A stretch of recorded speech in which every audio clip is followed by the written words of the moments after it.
Now that I'm a full-time content creator, now that is what I do to put a roof over our heads, I enjoy people like this more and more because their ignorance gives me free content.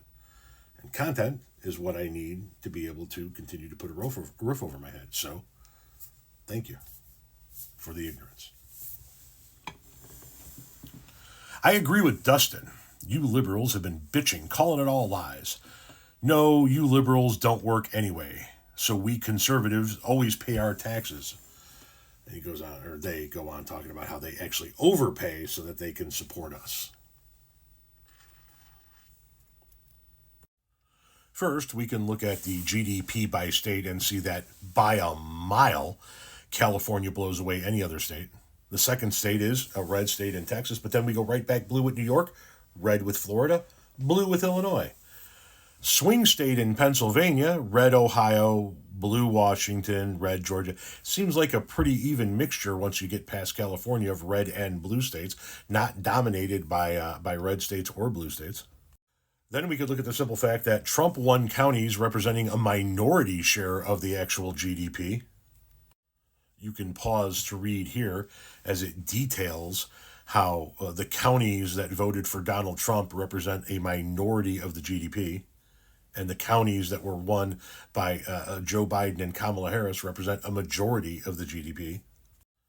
You can see here that in this past presidential election, 2024, Donald Trump's winning base in 2,633 counties represent 86% of the total of the nation's total counties, but just 38% of the nation's GDP. So all of that red that you guys like to show us on the map is only cranking out 38% of this country's GDP.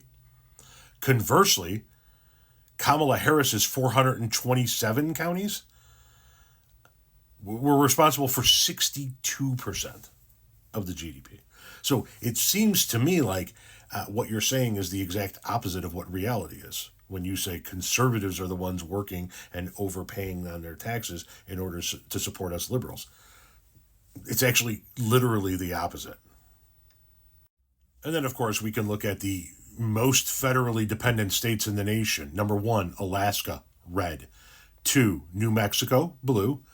3, Kentucky, red. 4, West Virginia, red. 5, Mississippi, red. 6, North Dakota, red. 7, Louisiana, red. 8, Montana, red. 9, South Carolina, red. Do you see a pattern? 10, Arizona, reliably red.